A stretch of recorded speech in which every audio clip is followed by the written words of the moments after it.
들어볼게요. 네. 이제 2장을 좀 함께 살펴보겠는데요. 2장 제목은 고통에서 벗어나기.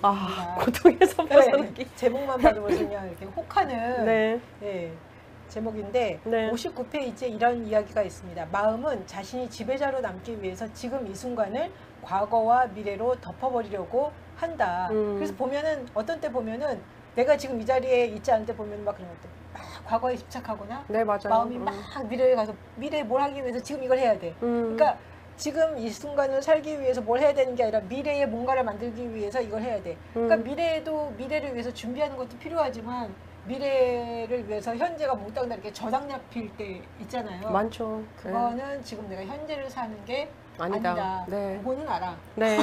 그거는 알아서 그래 지금 해야 할 거 지금 내가 이 상황에서 내가 뭘 해야 되지? 그래 이거는 지금 뭐 걱정도 되고 불안하기도 하지만 그래도 이거는 하고 있어야 돼. 그러면서 네. 이제 좀 자리 지키기 뭐 네. 이런 것들을 꾸준히 좀 하려고 좀 노력을 많이 하는 것 같아요. 그러게요. 쉽지 않죠. 근데 그게 사실은 미래에 대해서 아예 안 준비할 수는 없잖아요. 그렇죠. 비중만 좀 두면 되지 않을까요? 그렇죠. 비중만 네, 줄이면. 네. 미래에 일단 미래도 보긴 봐야 되니까 근데 미래에 완전 제 삶을 저당 잡히지는 않아야죠. 언제 갈지 모르거든요. 근데 어렸을 때는 미래를 위해서 제 삶을 굉장히 많이 저당을 많이 잡혔던 것 같아요. 영원히 살 줄 알았죠. 그랬나? 그렇지 않았을까요? 지금도 뭐 미래의 제 삶이 전혀 하나도 네. 1%도 저당이 안 잡혔다 이렇게 얘기는 못 하겠어요. 그럼요. 저도 그래요. 뭐 전 여전히 저당 잡혀 있어요. 그렇지만 네. 그 미래가 내 삶 현재 전체를 이렇게 막 다 이렇게 덮어버리지는 않는다. 않고 맞아요. 있다라는 그것만으로 그냥 위로를 삼고 네. 그래 그래도 좀 걱정을 하지만 걱정을 해도 이것도 좀 하면서 하자고. 맞아요. 예, 필요한 것 같아요. 예. 미래, 과거 쉽지 않죠. 떼내기가 쉽지가 않은 부분이기도 하죠. 그런 왜냐면 뭐 지금의 삶이 예전보다 못하면 당연히 과거의 화려함을 생각하게 되는 것이고 그 경험이 있다 그러면 미래에 대한 불안감이 더 올라올 것 같거든요. 그렇죠. 근데 저 같은 경우는 그걸 깨달았어요. 내가 당장 오늘도 죽을 수 있는 존재구나라고 깨닫고 나니까 그 부분에 대해서는 조금 더 자유로워진 것 같아요. 근데 과거는 과거보다는 미래 때문에 더 스트레스를 받는 것 같아요. 지금은 그렇죠. 네, 왜냐하면 과거는 이미 지나갔으니까 네, 맞아요. 후회를 하긴 하지만 그래도 바꿀 수 없다는 거를 알죠. 아니까. 네. 근데 이제 이 과거에 저당 잡힐 때는 가끔 뭐 이렇게 상처를 받는다든지 화가 날 때 보면은 그건 이제 과거의 저당이 네, 맞아요. 잡힌 거거든요. 네, 맞아요. 그러니까 과거의 어떤 그런 뭐 사건들, 맞아요. 사건들 이런 거에 의해서 그게 이제 확 쏠려오면서 네. 근데 그건 아는데 미래가 더 이제 신경이 많이 쓰이는 게 안 보이니까. 네, 맞아요. 안 보이니까. 네. 네. 좀 보여주면 안 되나? 그러게요. 좀 보여주시지. 그죠? 네. 카메라로 찍어서 네. 보여주시면. 네. 근데 보면 저도 이렇게 제가 살아온 삶의 길을 보면 내가 이런 거 해야지라고 해서 꼭 그게 내 삶에 일어난 거는 아니더라고요. 네, 맞아요. 그러니까 도저히 어디로 어떻게 가는지 잘 모르겠다. 감이 안 잡힌다라는 생각이 들어요. 어디로 가시는지 아세요? 저는 이렇게 살 줄 몰랐는데요. 진짜 어렸을 때부터 뭐 이렇게 살아올 삶을 꿈꿔본 적이 한 번도 없으니까. 그러니까 이미 하나님이 이제 제 인생을 한번 이제 뭐라 해야 되죠? 바꾸셨잖아요. 다른 길 제가 원하지 않는 이렇게 표현하기는 좀 그렇지만 제가 예상치 못했던 경로로 인도를 하셨기 때문에 미래에 대해서도 여전히 불안한 것 같아요. 예상치 못한 경로. 그렇죠. 가장 그 불안한 이유가 안 보여서 그런 건가요? 그렇죠. 안 보이기도 하고 네. 신뢰성의 문제이기도 한 것 같아요. 나 자신의 신뢰뿐만 아니라 그분에 대한 신뢰도 있는 것 같고요. 여러 가지가 같이 복합적인 부분인 것 같아요. 제가 한날은 그런 생각을 해봤어요. 만약에 내가 하나님께서 미라야 너 딱 5년만 살고 이제 내가 데려갈 거야 라고 얘기를 해주시면 정말 행복하게 살 수 있을 텐데 라는 생각을 했어요. 저는 뭐 그래도 그냥 지금 하는 거 계속 하겠구나라는 생각이 들더라고요. 별다를 게 없겠다라는 생각이 들어요. 그렇죠. 네. 네. 그러니까 고민이 되는 시점이라서 아마 그런 생각을 한 것 같아요. 그러니까 기한이 정해져 있으면 내가 이 기간 동안에는 누려야 될 것들, 그다음 내가 해보고 싶었던 것들을 다 해볼 수 있는 마지막 기회다 생각하고 돌릴 수 있었던 거죠. 시한부 인생을 받으면. 근데 그렇지 않다라고 생각을 하니까 선뜻 뭔가를 하기에 쉽지 않은 부분이기도 하죠. 어떻게 보면 내가 더 이상 살지 않겠다 싶으면 무조건 이거를 해야 해야죠. 되겠다. 그렇죠. 달릴 수 있는 거잖아요, 사실. 그렇죠. 내가 해보고 싶은 뭐 세계 여행을 가볼 수도 있는 것이고. 그러면 용기가 훨씬 더 나겠네요. 그렇죠. 왜냐면 갔다 와도 이제 먹고 살 거 걱정 안 해도 되잖아요. 왜냐면 몇 년 뒤에 어차피 갈 거니까, 하나님한테. 그래서 저는 네. 모든 것이 지금 이 순간에 존재한다. 네. 그 말을 들을 때마다 알 것 같기도 하고 무슨 말인지 모르겠다 싶기도 하고 모든 게 지금 이 순간에 존재한다는 거예요. 네네. 이게 무슨 말일까? 모든 파워가 여기에 있다. 그리고 네. 이 책 지금 이 순간을 살아라 이게 제목이 영어로도 보면은 네. 파워 오브 나오잖아요. 네. 지금의 힘이라는 네. 거잖아요. 그러니까 지금 모든 것이 있다라고 얘기를 했는데 지금 제가 방금 우리가 얘기를 하면서 든 생각이 네. 지금 꼭 해야 돼. 내가 지금 더 이상 살지 않는다 싶으면 용기를 내서 내가 지금 할 거잖아요. 네. 그러니까 지금 이 순간을 살면 네. 내가 지금보다 훨씬 더 용기가 확 솟겠구나. 그럼요. 뭐 이렇게 뒷덜미 잡아당기는 거 없이 그냥 그쵸. 하겠구나 이런 생각이 들더라고요. 맞- 어떻게 보면 그게 파워가 아닌가, 그게 맞아요. 힘 아닌가, 지금이 주는 힘. 맞아요. 최대한을 그러니까 저는 어떻게 보냐면 사실 지금 이 순간을 살아라라는 개념 자체에 대해서 네, 지금의 집중도라고 생각을 하거든요. 그렇죠. 사실 이게 미래에 대해서 생각하지 말아라라고 얘기하는 게 아니라 우리가 흔히 이제 그 처세술에 대한 책에서 보면 그런 얘기 하잖아요. 그러니까 뭐 처세술에 대한 책도 그렇고 다이어트도 그렇고 네가 살아온 모습 자체가 너의 몸을 나타낸다. 아니면 네가 지금 네. 어떻게 사느냐에 따라서 질이 달라질 것이다. 네. 뭐 이렇게 얘기를 하잖아요. 예. 그 말하고 사실 일맥상통한다 생각하거든요. 왜냐하면 우리가 미래에 대한 걱정 떼어버리고 과거의 붙잡힘을 떼어버리고 나면 집중도가 높아질 거거든요. 지금 살아있는 삶 속에서 집중도가 높아지면 효과는 높아질 것이고 그렇죠. 그 효과가 높아진다라는 것은 내 자신의 이제 능력치나 내가 가지고 있는 모든 삶의 능력들을 최고조로 끌어올릴 수 있다라는 최대치로 거죠. 이렇게 그렇죠. 간다는 거죠. 그럼 당연히 인생 자체는 행복해질 수 있는 거잖아요.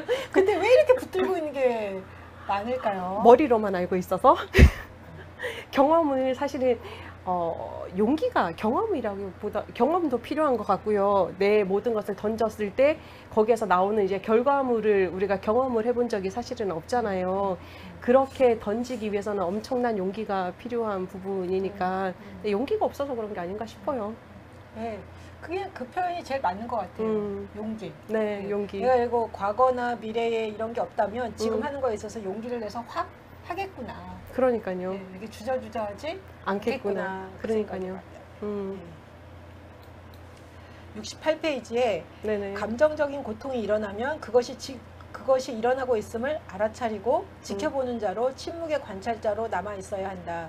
이것이 바로 지금의 힘이다. 생생하게 깨어있는 의식의 힘이다. 감정적 고통이 일어날 때 거기에 점령되지 않고 내면에서 일어나는 느낌을 지켜볼 수 있다면 그것은 가장 강력한 영적 수행을 할 수 있는 기회가 되며 과거의 모든 고통이 빠른 속도로 변화될 것이다. 이렇게 이야기를 하더라고요. 네. 근데 지금 어느 순간에 이제 내가 더 힘이 센가 아니면 감정이 더 힘이 센가. 네. 근데 많은 때 감정이 더 힘이 세다고 생각했던 것 같아요. 네. 그러니까 그냥 감정에 나를 실어버리잖아요. 네. 근데 사실은 정신 차려 보면은 감정은 흘러가는 거지만 나는 훨씬 더 강력하다는 거. 그러니까 내 그쵸. 안에 그 힘이 있다라는 걸 계속 잊어버리는 거죠. 그쵸. 잊어버리고 쏠려가고. 네, 맞아요. 순간순간 이제 우리 바로 전에 읽었던 그리고 모든 것이 변했다라는 거나 예. 아니면 그 전에 이제 우리 갑자기 까먹었네요. 그 선생님이 얘기하셨던 거 파크 팔머 선생님이 예. 얘기하셨던 것도 보면 내면의 이제 확신에 대해서 얘기를 하고 있잖아요. 내면의 인도자. 예. 그것만 믿고 있으면 사실은 그것에 대한 신뢰가 있으면 감정에도 휩쓸려 가지 않겠죠. 그죠? 근데 그러기 위해선 정말 그 생각을 했어요. 제가 그 세 권의 책을 계속적으로 읽으면서 느끼는 것 한 가지는 뭐냐면 마음의 여백을 두는 것에 힘써야 되겠다라는 생각을 하게 된 거예요. 어떻게 힘쓰실 건데요? 어떻게 힘쓸 건지는 그러니까 외적인 바쁨을 조금 떼내야 되겠다라는 생각이요. 제 시선이 이제 계속 일을 하다 보니까 계속 바깥으로 가는 거예요. 정신없이 저도 일주일이 눈 깜짝하니까 휙 지나갔네요. 그리고 오늘 월요일이 된 거잖아요. 그러니까 외적인 부분을 조금 더 잘라낼 필요는 있겠구나라는 생각을 했고요. 내적인 부분에 있어서 좀 더 깊이 묵상은 필요하겠다라는 생각을 했어요. 그러니까 묵상을 통해서 내 내면에 공간이 필요한 것이고 여백을 주면 내 내면의 인도자에 대해서 빛에 대해서 좀 더 신뢰하는 마음이 생기고 용기가 채워지지 않을까라는 생각이요. 끊임없이 이제 우리가 펌핑질하는 느낌을 많이 받을 때가 있거든요. 계속 나는 뭔가를 줘야 되는 입장이니까 누군가를 만나면 계속 줘야 되는 입장인데 채워지지 않은 제 펌핑이 되니까 이제 앵꼬 나는 거요. 바닥이 드러나는 것 같은 느낌이 있기도 하죠. 그래서 저는 요즘에 좀 저를 돌아보는 시간을 가지면서 한동안은 이거 잘못 살아왔나 그냥 얼핏 그런 생각이 들다가 다시 이렇게 돌아보니까 그 삶이 내게 말을 걸어올 때 네네. 그 책을 이렇게 돌이켜 보면서 보니까 사실은 열리지 않은 길은 가고 싶어도 갈 수가 없잖아요. 그쵸. 네. 그리고 지금까지 보면 이제 열린 길들을 그냥 간 거죠. 예, 나름 그냥 충실하게 따라왔죠. 따라왔다라는 생각이 드니까 잘 살아왔네. 네. 그러니까 저한테, 그러니까 예를 들면 제가 예전에는 처음에 이렇게 20대까지는 안 돼도 무조건 했어. 네. 어거지로 막 하고 막 두들기고 막 그래서 막 삶에 이렇게 부작용들이 막 나타났죠. 네. 그러다가 제가 20대 후반에 뒤로 정말 발라당 넘어졌어요. 네. 완전 지쳐서 완전히 뻗었어요. 근데 그 이후에는 이렇게 삶이 이렇게 내게 말을 걸어오기 시작했을 때 완전 뻗고 나서는 뭔가를 해야 되겠다 하고 싶을 때 하긴 해요. 네. 근데 이렇게 무리하게 하진 않았어요. 이렇게 막 계속 한번 이렇게 가보려고 문을 두드려 봤는데 네. 안 열리면 이렇게 포기하는 작업들을 했던 것 같아요. 근데 20대 때는 그런 거지. 문이 안 열리면 발길을 차고 아니면 어떻게라도 뭐 망치로라도 문을 막 따고 열어보려고. 그렇게 하다 보니까 저를 굉장히 많이 치면서 왔어요. 근데 그 이후에는 문 안 열리면은 지금 아닌가 봐. 그리고 그냥 이렇게 넘어가고, 그러면 내가 지금 뭐 해야 되지? 그러면 지금 이거 공부해야 되는구나. 그럼 공부하고, 지금 일할 때구나. 여기서 일하라고 그러네. 그럼 여기서 일해야 되겠네. 그러면서 그냥 나름 그때 그래도 그냥 이렇게 충실하게 살려고 최선을 다해서 이렇게 왔더라고요. 그걸 보면서 그냥 그래도 뭐 지금까지는 잘 살아온 것 같아. 우리 돌아봤는데 막 너무 이상하게 살았다 이런 생각은 아닌 거였어요. 네. 그래서 삶이 나한테 말을 걸어올 때 지금까지 그래도 그냥 잘 따라왔네. 그러면 지금 이제 한번 좀 전반적으로 다시 한번 이렇게 돌아보고 또 이렇게 따라갈 수 있지 않을까? 그냥 그런 생각이 들었어요, 저는. 되게 은총 받으신 건데요. 은총. 네. 예. 아까 왜 선생님이 네, 자기 네. 자신을 돌아보는 친구들. 거는 네. 은총을 받은 거다. 근데 저는 그게 굉장히 큰 선물로 다가오더라고요. 한 번도 이렇게 나 자신을 돌아보는 시간을 갖는 게 은총이다라는 생각을 못했어요. 그런데 이게 은총이라고 그러면 정말 큰 선물을 받은 거구나. 네. 그리고 이제 저도 나름 생각해 보면은 제 자신이 조금 더 이렇게 확장되고 좀 더 이렇게 자유해지고 싶은 그런 이렇게 소망이 생겼는데 그 자체가 하나님이 내게 주신 은혜구나. 네, 선물이죠. 네, 그게 이렇게 되게 이렇게 따뜻하게 닿더라고요. 그러게요. 예. 놀라워요. 자기를 발견하는 것 자체가 사실 놀라운 경험이기도 하죠. 고통스럽기도 하고. 그런 생각도 했어. 근데 내가 지금까지 살아왔는데 잘못 살아왔네. 그래 봤자. 네. 뭐 어떡할 거야? 뭐 어떡할 거야? 다시 돌릴 수도 없는데. 돌릴 수가 없고. 그러니까요. 그 생각도 들고 이렇게 딱 돌아보니까 내가 무리하게 살아오지는 않았잖아. 그러니까 제 머릿속에 딱 들었던 게 뭐 엄청 잘 살아왔다 잘못 살았다 이런 걸 떠나서 어렸을 때는 20대는 내가 정말 무리하게 살아온 적이 있었는데 그 이후에는 내가 30살 넘어서부터 이렇게 막 무리하게 살아오지 않았잖아. 무리하게 살아오지 않아서 그냥 이렇게 그냥 넘어왔잖아. 그거 보니까 잘 살아온 거네. 그런 생각이 들었어요. 그러게요. 되게 은총 받으신 것 같아요. 아직 저는 그 경지까지는 모르겠어요. 근데 그냥 무난하게 잘 오셨잖아요.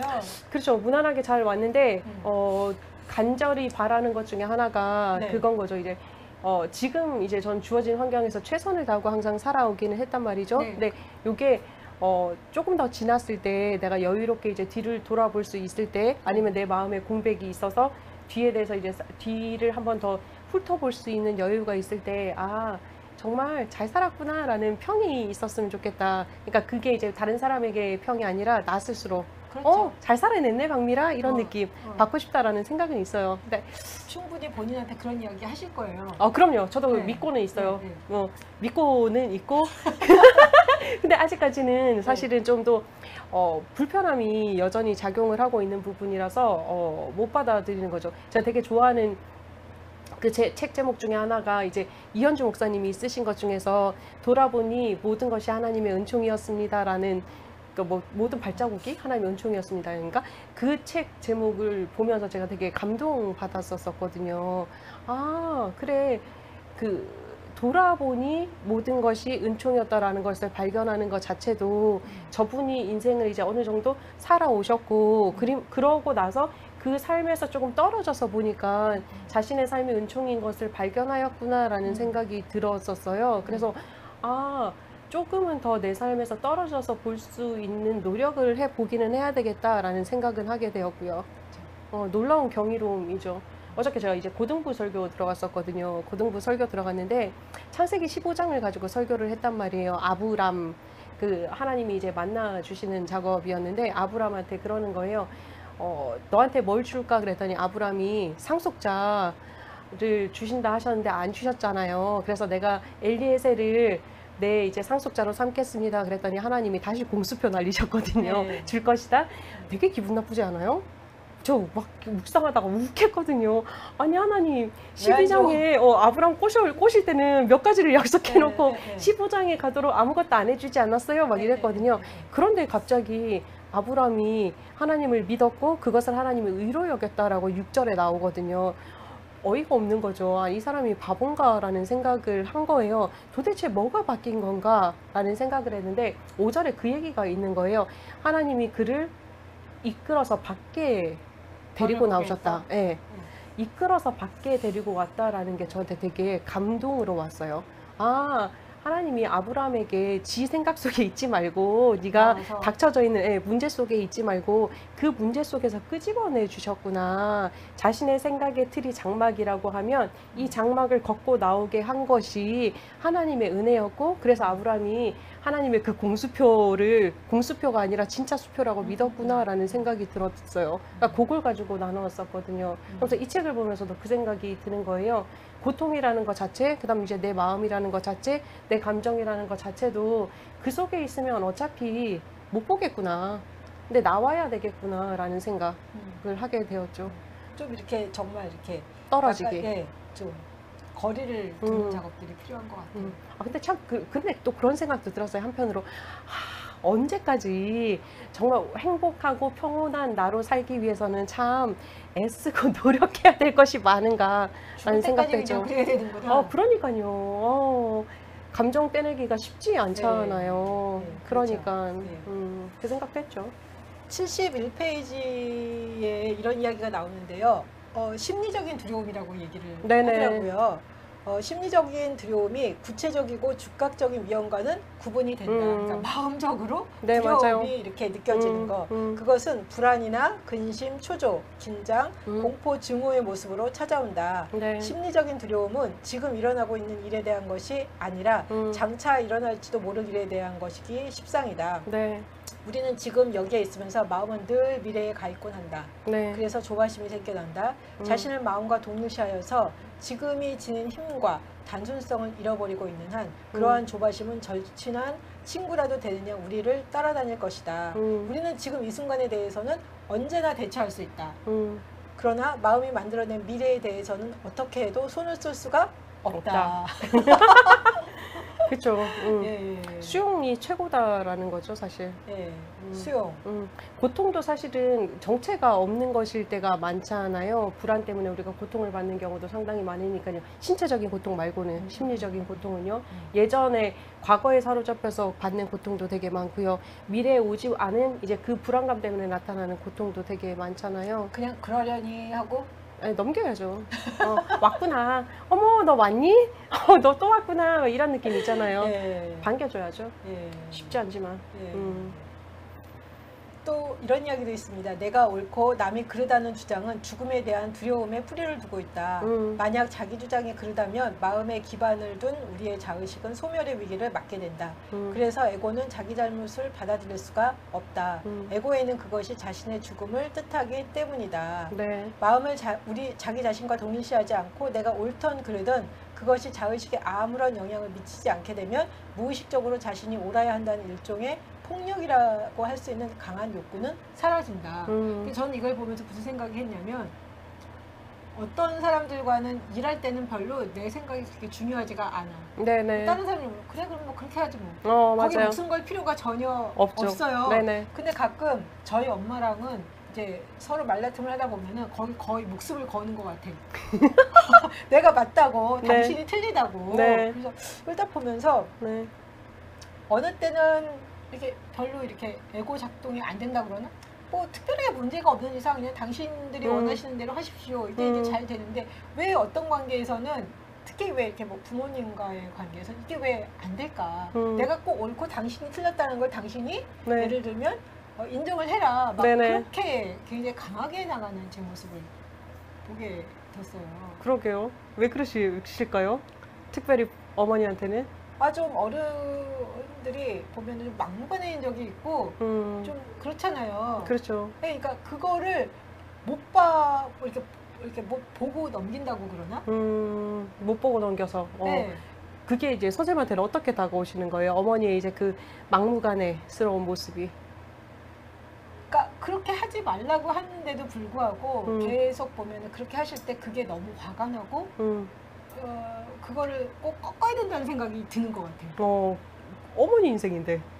아니 근데 같이 살잖아요. 저는 네네. 엄마랑 같이 사는데 살다 보면 이렇게 부딪힘들이 있잖아요. 그럼요. 엄마 예를 들면 쓰레기는 분리수거해야 되니까 이렇게 해야 된다. 저녁 6시 넘어서 내보내야 된다. 근데 우리 엄마는 낮에 내다놔도 된대. 그쵸. 어른들의 특징이죠. 미치겠는 거야.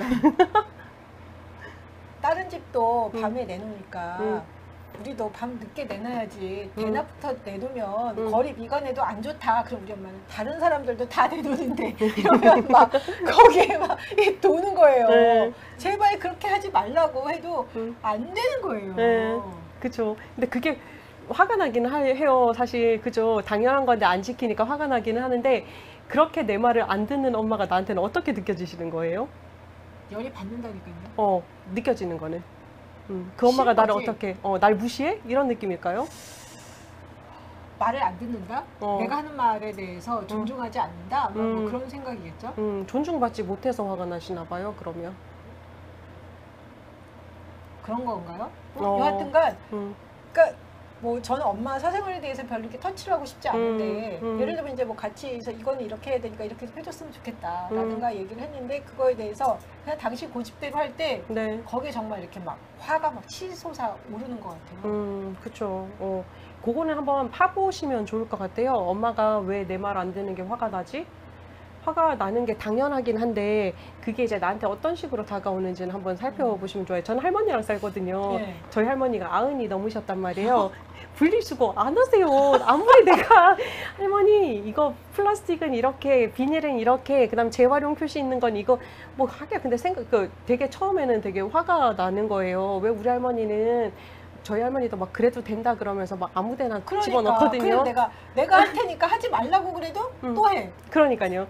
근데 조금 화나다가 제가 무슨 생각을 했냐면 저건 할머니 영역이지 뭐 할머니한테 내가 바꾸라고 한다고 바꿀 수가 있나? 그 생각하고 나서 저는 이제 그냥 편안하고 제가 쓰레기 분리수거해도 그냥 비닐장갑 끼고 나가서 그냥 또 다시 분리수거 하거든요. 근데 저는 아마 그러네. 우리 엄마는 충분히 할 수 있는데 네. 왜 저렇게 안 하시나. 그죠. 그게 나한테 어떤 영향을 주는지를 살펴보셔야 돼요. 그래서 진짜 왜 뭐 어른들이랑 살기 힘들다는 얘기 많이 하잖아요. 하죠. 네, 맞아요. 그게 무슨 말인지 알겠다라는 생각도 들고 저도 근데 결국 보면은 안 꺾어. 그랬을 때 거기 그런 것 때문에 굉장히 많이 부딪히는 것 같아요. 그죠. 유달리 안 꺾는 이유가 사실은 있는 거잖아요. 다른 사람들하고는 당신이 틀렸다라고 생각을 하는 거지 여기서처럼 그렇죠. 당신이 틀리고 내가 맞다 이 생각이 되게 강한데 너무 웃긴 건 제가 이제 살면서 모든 영역에서 다 그러면 그쵸. 그런가 보다 그러는데 바깥에 나가서는 괜찮은 거죠. 괜찮고 그리고 내 생각이 그렇게 중요하지도 않고 내가 그렇게 우기지도 않아. 우기는 것도 귀찮아. 그게 그리고 내 자존심에 크게 영향을 미치지도 않아. 전혀 문제가 없어. 그리고 뭐 내 자존심을 상하게 해도 네가 그런다고 그래가지고 내가 당신 때문에 별 볼 일 없는 사람이 되냐. 음, 전혀 상관없다. 이렇게 생각이 돼서 그냥 정말 어떻게 보면 대부분 쿨하게 넘길 수 있는 것 같아. 그쵸. 근데 엄마하고의 관계는 그게 좀 확실히 내가 잘 이 글을 보면서 이게 되는 때가 있고 되는 관계들이 있고 안 되는 관계들이 있구나. 네네. 에고가 작동이 되는 영역이 있고 작동이 전혀 안 되고 정말 쿨하게 넘기는 영역이 있구나라는 걸 제가 좀 이렇게 발견한 것 같아요. 아마 조금 더 이제 대부분의 사람들의 경우에는 이런 경우에는 예. 나한테 조금 더 의미 있는 대상인 경우에는 내 에고가 작동하는 경우가 더 많죠. 뭐 사실 뭐 이제 우리가 흔히 표현하면 그런 거예요. 길 가다가 어떤 이제 사람이 욕을 하고 지나가요. 네. 뭐 여자라서 재수없다 뭐 이렇게 욕하고 지나가요. 그럼 뭐 기분 나쁘세요? 아니요, 그냥 그러던 말던 이렇게 되는 그냥 것 기분은 같아요. 살짝은 나쁘잖아요. 네, 근데 네, 네. 그냥 그렇게 얘기하잖아요. 미쳤나 보다. 그리고 그냥 가버리잖아요. 네. 근데 만약에 나한테 의미가 있는 어떤 사람이 네. 혹은 뭐 내 아버지, 뭐 내 오빠, 뭐 내 남동생 뭐 이런 사람들이 무슨 여자라서 재수없어. 그러면 어떻게 돼요? 우고 올라오잖아요. 그렇죠. 왜냐면 나한테 의미 있는 사람이기 때문에요. 화가 나는 이유는 그냥 불특정 다수를 통해서 화가 나지는 않는 거예요.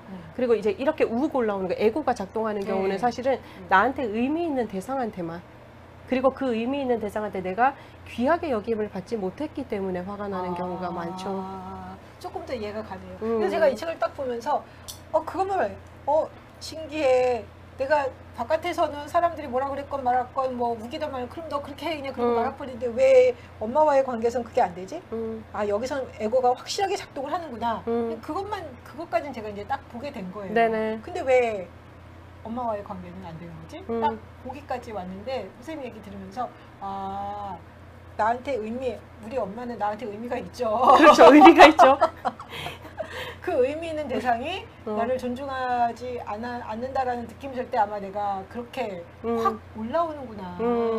예. 그렇죠. 그럴 때는 어떻게 하면 좋을까요?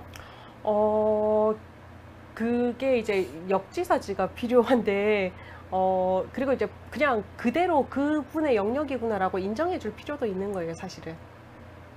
그러니까 우리는 끊임없이 이제 그 본능인 것 같아요. 모르겠어요. 다른 사람은 어떤지 모르겠지만 저 같은 경우는 제가 의미 있게 되게 사랑하는 대상들은 제가 원하는 대로 바뀌어줬으면 좋겠다라는 그쵸. 욕구가 많거든요. 네. 나를 이렇게 대해줬으면 좋겠고 내가 그 사람들을 대해주는 것처럼. 근데 아니잖아요. 그 삶이 너에게 말을 걸어올 때나 아니면 임사체험에서도 너는 너고 나는 나다라는 걸 인정해주라고 얘기하잖아요. 그 작업이 필요한 부분인 거죠. 왜냐면 이제 아까도 제가 이제 우리 이거 방송하기 전에 잠시 얘기했지만 모든 여성들이 다뤄야 될 부분은 엄마와의 관계이고 모든 남성들이 다뤄야 할 부분은 아빠와의 관계라고 제가 말씀드렸잖아요. 그 관계의 다룸이 사실은 한 번은 필요하신 부분인 것 같아요. 이해는 가는데 아까 예를 들면 이제 같이 살 때는 그게 참 쉽지가 않은 것 같아요. 그럼요. 왜냐면 같이 살고 있기 때문에요. 그리고 부딪히잖아요. 감정이 계속 엮여 있고 오랜 작업이 필요한데 근데 두 분이서 해결은 안 돼요. 솔직히 말하면. 그리고 제가 아까 저희 할머니가 막 그렇게 하지만 화가 났지만 안 났다고 그랬잖아요. 그 이유는 뭐냐면 나도 잘 안 바뀌는데 나보다 몇 배를 더 사시는 내 할머니가 바뀌어? 불가능. 인정한 거예요. 아니, 같이 사는데 그게 계속 걸리면 어떡해? 그 부분은 그러니까 그것도 그냥 인정해 주시는 거예요. 그냥 그러면 아예 눈 감아 버리는 거죠. 그 영역에서는. 어쩔 수 없구나라고 눈 감아 주는 거예요. 왜 이제 그런 거 있어요. 보면 저희 할머니도 되게 이제 아흔이 넘으시고 올해 되게 힘드셨단 말이에요. 막 응급실 실려가시고 그래서 힘들어 하세요. 그런데도 제가 가끔 이제 음식을 하려고 부엌에 들어가잖아요. 그럼 저희 할머니 더위도 엄청 타면서 막 이러시면서 꼭 부엌에 들어오세요. 근데 부엌이 그렇게 넓은 편이 아니니까 저 혼자만 있어도 괜찮거든요. 그리고 할머니가 왔다 갔다 할수록 저는 이제 신경이 쓰이고 또 그 시간도 느려지고요. 그래서 처음에는 왜 우리 할머니는 내가 부엌에 들어오면 항상 따라 들어오지? 이런 생각했단 말이에요. 근데 뭘 깨달았냐면 저게 우리 할머니의 사랑의 방식이구나 라는 걸 깨달은 거예요. 왜냐면 일하고 돌아온 애가 와서 뭔가 하니까 본인 딴에는 본인이 할 수 있는 게 뭔지 찾아서 계속 하는 거예요. 근데 제가 막 나가 할머니 더워 괜찮아 가 있어 그러면 너무너무 섭섭해 하시는 거예요. 노인들의 특징. 나인 되셨는데도. 네, 노인들의 특징이 그거더라고요. 뭐 저희 이제 제 주변에 이제 어르신들을 봐도 내가 나이가 들어도 뭔가 할 수 있는 존재다라는 거를 끊임없이 보여주고 싶어 하세요. 근데 저는 차라리 그거는 좋은 것 같아. 저희 엄마는 다 너네가 해. 아, 그러시구나. 네. 그거에 때문에 오히려 이렇게 서운한 거죠. 그렇죠. 그러면 이제 그것도 인정해 주셔야 되는 거예요. 그러니까 그렇죠. 다르다. 어쩔 수 없구나라는 걸 인정해 주시고, 근데 그거 만남의 작업은 그럼 어떻게 하느냐. 엄마는 안 변하는데 만남의 작업을 어떻게 하느냐. 그거는 이제 숙제인데 여러 가지 방법이 있는 거예요. 뭐 비느자 기법을 사용을 한다든지 아니면 기도 속에서 만난다든지. 그렇게 해서 내 속에서 어머니와의 감정을 풀어내는 방법밖에 없는 거죠. 그래서 그냥 살다가 한 번씩은 부딪히는 것 같아요. 근데 보니까 이렇게 부딪히고 나면 이제 굉장히 또 스트레스를 받잖아요. 그렇죠. 근데 또 이게 살다 보니까 또 안 부딪힐 수는 없죠. 없더라고요. 맞아요. 그냥 모르겠다. 그냥 이러고 살아 그냥. 맞아요. 그것도 좋은 방법 중에 하나인 거고요. 근데 감정에 이제 미진함은 계속 남아 있을 거라서 기도 속에서 한번 보세요. 그러니까 뭐 그 장면을 상상해봐도 좋고요. 아니면 그 비느자 기법이라고 해서 이제 모레노의 드라마 치료에서 사용하는 것 중에 하나인데, 그냥 의자 하나 갖다 놓는 거예요. 엄마 앉아. 그리고 가상의 엄마를 앉혀놓는 거죠. 그리고 난 여기 앉아 있는 거예요. 하고 싶은 말 다 하는 거예요. 근데 그게 사실은 이게 부딪힘은 나타나는 표징이잖아요. 상황이고 그런 거지. 사실은 그 이전에 엄청나게 깊은 뿌리가 있잖아요. 그러니까 요것들을 다 풀어내는 거예요. 그렇게 상대한테 얘기하고 욕하고 그러면서. 근데 내 입장에서 한번 얘기해보고 그다음에 이제 자리를 바꾸는 거죠. 빈 의자에 내가 앉아있다라고 생각하고 내가 엄마의 입장이 돼보는 거예요. 그래서 엄마의 입장에서 내가 했던 질문에 대해서 대답을 해주는 거죠. 그래서 이렇게 보니까 이게 뭐 정말 이렇게 잘 될 때가 있고 안 될 때가 있고, 맞아요. 봐줄 때가 있고, 안 못 봐줄 때가 맞아요. 있고. 그러니까 처음에는 그러니까 뭐 그냥 잘 넘어갈 때 잘 넘어가다가 안 넘어가지서 뭐 화가 나고 뭐 서로 부딪힘이 있고 그러면 또 부딪힘으로 끝나는 게 아니라 제 마음도 엄청 상하잖아요. 맞아요. 네. 뭐 그리고 그래서 뭐 그리고서는 뭐 또 뭐 힘들고 뭐 막 이래서 저는 사실은 모든 게 좀 깔끔해졌으면 좋겠다. 네. 불가능한 건데.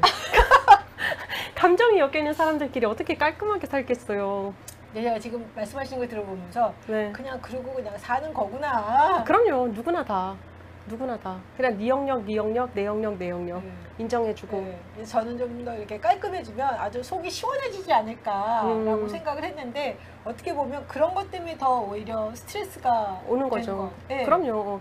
왜냐면 이제 그것도 사실 선생님의 방법인 거잖아요. 깔끔했으면 좋겠다라는 게. 그냥 깔끔하게 좀 이렇게 서로 좀 좀 이렇게 좀 깔끔하게 좀 감정적인 어떤 그런 찌끄러기도 남지 않고 좀 예를 들면 그런 거지. 뭐 상담을 받는다든지 기도를 했을 때도 네. 이게 뒤에 이렇게 뭐 이렇게 너덜너덜한 게 안 너덜한 거 남았으면 없이 그냥 완전히 깔끔해졌으면 좋겠다. 그러니까 네. 사실은 그거를 위해서 뭐 네. 열심히 공부하고 책 보고 기도했는데, 제가 계속 이렇게 책 읽고 같이 뭐 선생님이랑 얘기하고 그다음에 책 보면서 든 생각에 그런 일은 없나 보다. 그냥 계속 그냥 그러면서 사나 보다. 그럼요.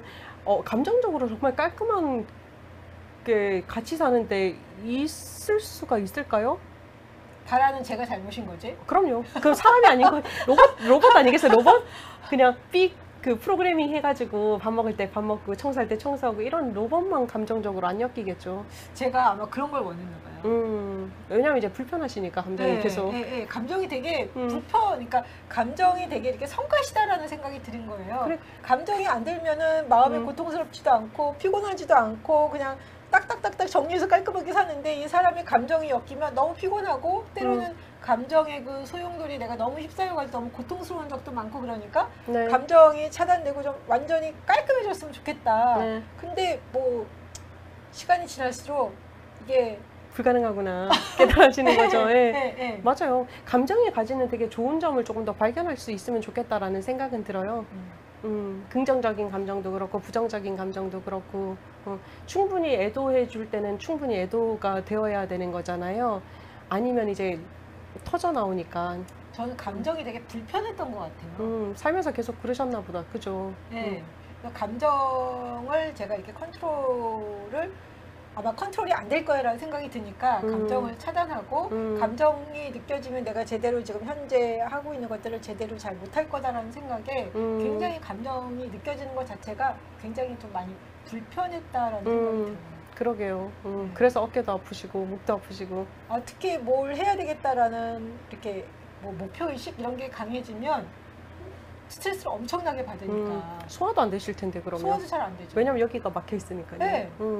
엄청나게 그랬던 것 같아요. 그러다가 이렇게 그러다 안 그러다 그러다 안 그러다 한동안은 정말 이렇게 소화제를 달고 살았던 적이 있었던 것 같아요. 뭔가를 이렇게 해야 된다라고 집중하기 시작하면은 정말 소화가 안 되거든요. 심하게. 저도 뭐 만만치는 않아요 사실. 많이 만나주려고 노력은 하지만 근데 한 가지 기억해야 되는 거는 감정이라는 것 자체가 나는 아니지만 이 감정이라는 것은 평생 우리를 따라와요. 끝까지 만나달라고. 근데 안 만나주면 나타나는 게 이제 신체화 반응. 잠을 못 잔다거나 공황장애 뭐 이런 거 있잖아요. 우울증 여러 가지 것들이 나를 또 찾아오죠. 다른 손님들이 찾아오죠. 손님들은 계속 찾아와요. 계속 두드려요. 만나줘. 그러게요. 이래도 안 만나줘? 네, 그래서 제가 바라던 그 이렇게 뭐 깔끔한 거, 네. 그냥 이렇게 감정의 찌끄러기 이런 거 없애는 거 이런 거는 제가 포기를 해야 되겠구나라는 생각을 하게 되네요. 그럼요. 그것도 제게는 굉장히 큰 깨달음인 것 같아요. 그거 없애기 위해서 사실은 열심히 공부했는데. 그러게요. 놀라운 발견을 하신 거죠. 없어지는 게 아니라 그냥 있는 그대로 그냥 놔두고 그냥 그러려니 하고 그냥 지나가야 되는구나. 자연인으로 살 수 있는 은총인 거죠. 희노애락을 느낀다라는 거는 사람같이 보인다라는 거잖아요. 그렇죠. 우리가 감정 없이 모든 걸 완벽하게 해내는 사람이라 그러면 물이 너무 맑은 곳에 고기가 없듯 사람들이 보기에 편하지 않겠죠.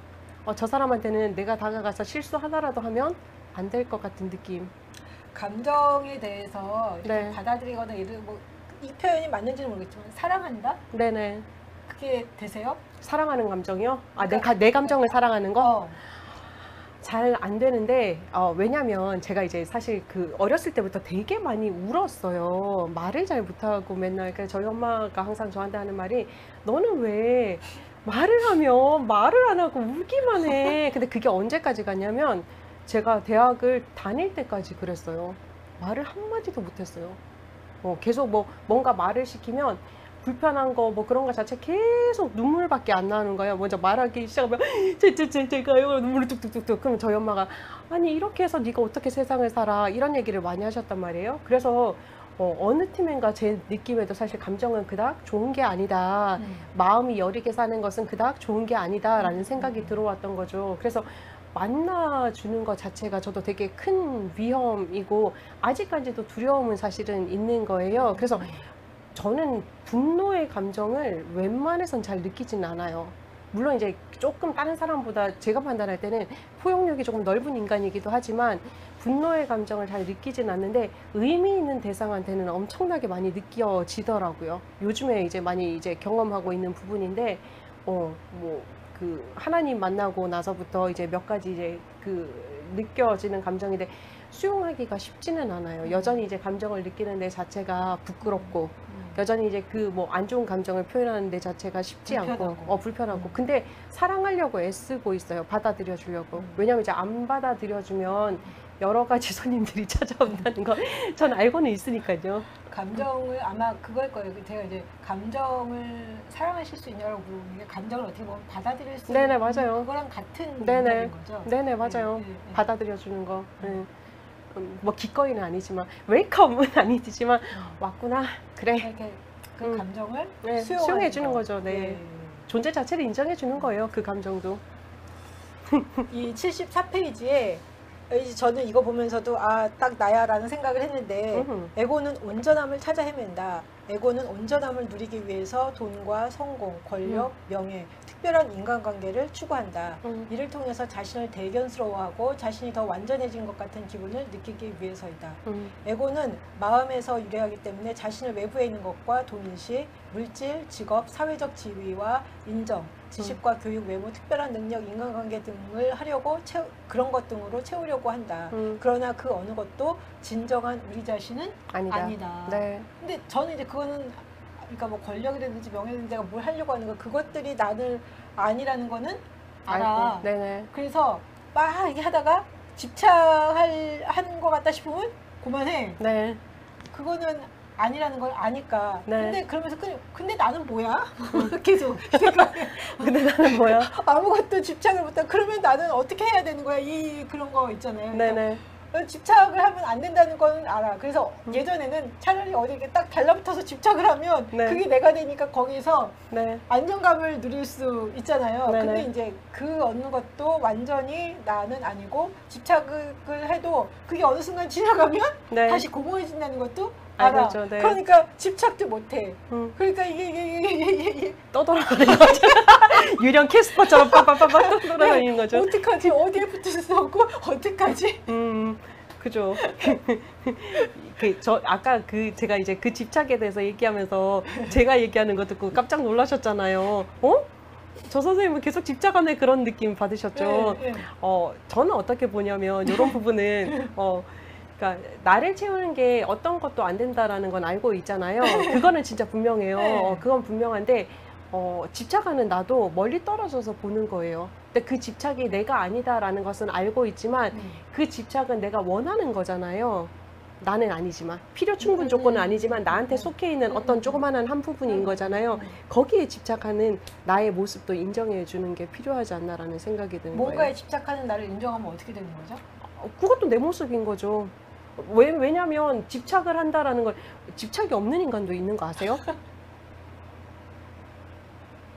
그러니까 아무것도 붙잡지 않는 거지. 그런 사람도 있잖아요. 네, 네. 근데 모든 거에 집착하는 사람도 있어요. 그리고 한 가지에만 집착하는 사람이 있어요. 네. 이 말은 뭐냐면 그냥 타고난 대로 살라는 거예요. 종류별로 달라? 그렇죠. 종류별로 사람마다 되게 달라요.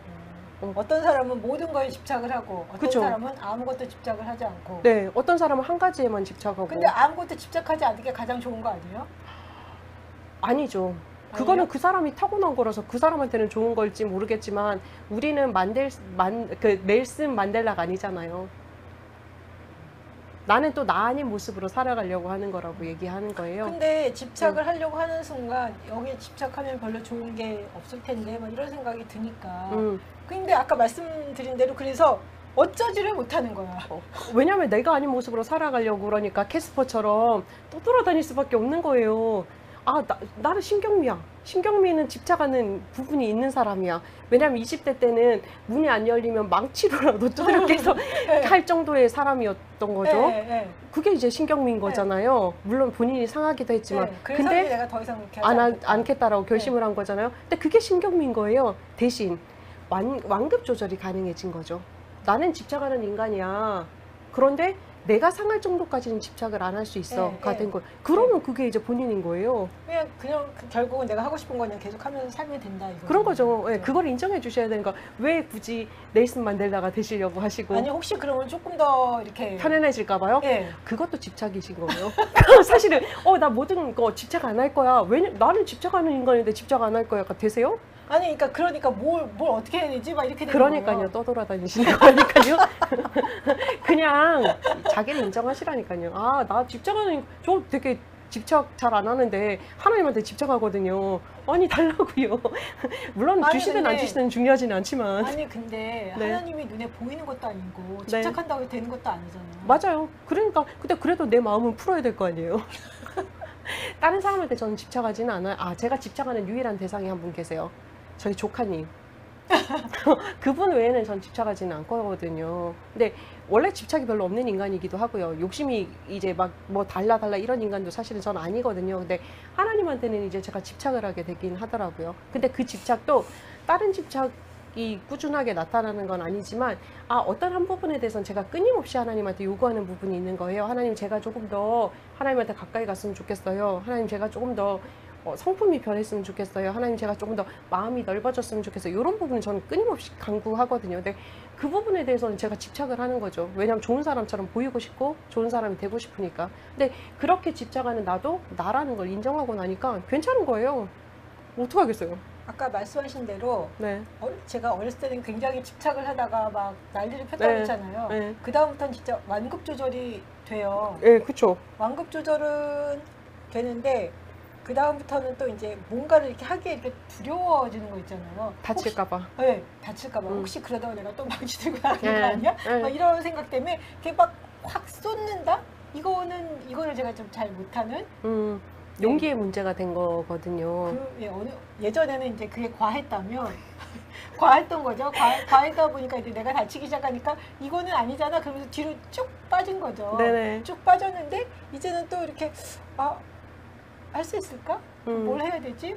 모르겠어. 자꾸만 이런 생각이 들더라고요. 약간 용기가 필요한 거긴 한 거예요. 나 자신으로 살기 위해서, 그 다음에 이제 지금 이 순간을 살기 위해서는 용기가 필요하다고 아까 우리가 얘기했었잖아요.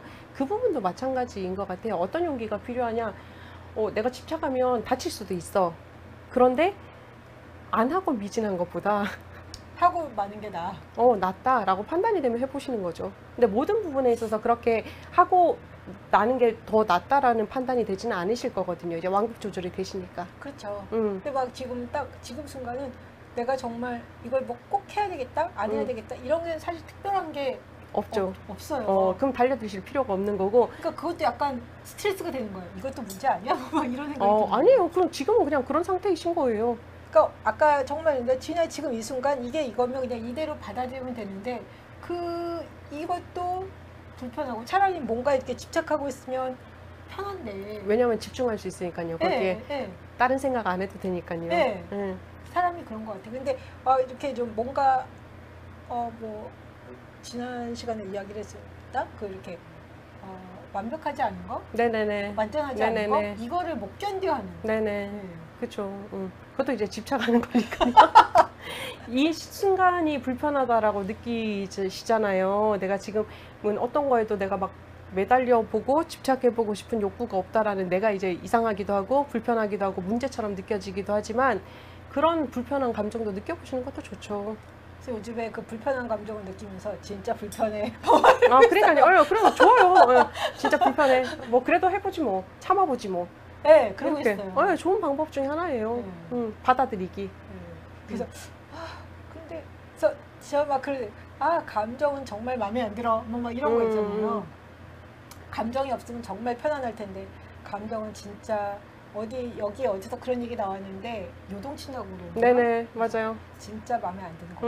맞아요. 요동친다라는 말 자체가 되게, 근데 전 되게 와닿았어요. 그래, 맞아. 감정은 끊임없이 내 속에서 요동을 치는구나 라는 생각을 하기도 하고, 만나줬을 때 시너지 효과가 있기도 하지만 그 시너지 효과가 있기 전에 큰 폭풍이 있을 수도 있고 뭐 여러 가지가 있구나라는 생각. 그래서 이제 마음 스위치, 아까 보면서 마음 스위치가 필요해 이런 느낌 받았죠. 에고는 온전함을 찾아 헤맨다. 네. 제가 항상 그랬던 것 같아요. 완전함을. 네. 완전함을 찾아 헤매니까 불완전해 보이는 게 그 자체가 아니라 다 이렇게 스트레스가 된 것 같아요. 네, 맞아요. 근데 뭐 완전함이라는 게 딱히 뭐 이렇게 어떤 형상이 있는 게 아니잖아요. 그렇죠. 그러니까 요즘에 자꾸만 내가 그렇게 찾던 완전함, 깔끔함, 뭐야, 다 어디 갔어? 맞아요. 깨끗해. 그러니까 뭔가 솔직히 말하면 언제까지 해야지 완전해지겠어요? 평생 해도 안 될걸요. 다른 사람이 봤을 때, 야, 이 정도면 진짜 완벽해 라고 했을 때 만족한 적이 있으세요? 뭐, 전 어느 정도 하면 그냥 이 정도면 됐어. 약간 그런 스타일이거든요. 그래도, 그 정도는 되세요? 그럼 다행이시고요. 근데 대부분 사람들은 완전함에 대해서 만족함은 사실 못 느끼거든요. 이 정도면 됐어. 그런데 그게 별로 오래 가지 않는 거겠죠? 그게 오래 가지 않는 거고, 여기 말한 대로 저의 이제 가장 특징 중에 하나가 깔끔한 거, 완전한 거, 완벽한 거 이런 걸 찾다 보니까 없잖아요. 그렇죠. 거기에서 오는 이 스트레스가 굉장히 컸다라는 거. 그냥 불완전해도 그냥 흘러가고 그냥 묻어가고 이런 것들을 해야 되는데 성격이 그렇지 못했다라는 걸 제가 이렇게 발견하는 거예요. 그것 때문에 굉장히 스트레스도 많이 받았구나. 맞아요. 쉽지 않죠. 온전함을 찾아 헤매지는 않으세요? 찾아 헤매지는 않고요. 저는 그런 부분에서는 조금 자유한 편이기는 해요. 그래요? 어차피 못한다라는 걸 알고 있어요. 저 원래 깔끔한 인간이 아니에요.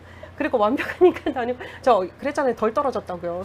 덜 떨어졌다. 저희 엄마가 한숨을 내쉴 정도로. 근데 뭐 인정해요. 그냥 겉으로 봤을 때 되게 이제 제가 말을 잘한다고 사람들이 표현을 하더라고요. 말을 잘하고 되게 논리적이라고 얘기를 하고, 그다음 이제 말투 자체가 되게 똑똑 떨어지는 말투라고 그러더라고요. 저 몰랐네요. 근데 뭐 이거는 겉모습이고요. 제 속은 물론 이런 부분도 있겠죠. 근데 안 그런 부분이 더 많은 걸 제가 알고 있으니까. 아마 저는 뭐 이렇게 하여튼간 그게 좋은 거라고 생각을 했던 것 같아요. 완전한 아, 완벽함. 물론 좋죠. 네. 네. 그런데 이제 항상 제가 보면은 그렇게 살고 있지는 못하잖아요. 네, 맞아요. 그러니까 그런 내가 너무너무 마음에 안 들죠. 드는 거야. 네, 맞아요. 그러니까 나를 계속 괴롭히는 거지. 마음에 안 든다. 그러면서 내가 어떻게 하면 조금 더 완전해질 수 있을까? 그러면서 막 거기에 집중을 해두니까 사실 지금도 그런 과정인 것 같아요. 집중. 맞아요. 완전함을 찾아 해서 집중했는데 책에서 딱 그러는 거예요. 에고는 완전함을 찾아 헤맨다.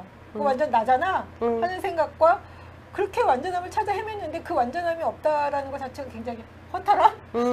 맞아요. 허탈함? 허탈하죠. 네. 근데 완전함의 개념은 여러 가지 개념이기도 한 것 같아요. 저의 에고에 있어서는 이제 그냥 일의 깔끔함 아니면 뭐 완벽함 이런 부분은 아니고, 그러니까 인간성에 저는 관심이 좀 더 많은 인간이라. 전 삶 전반에서 그걸 찾아 헤매는 것 같아요. 저는 인격만.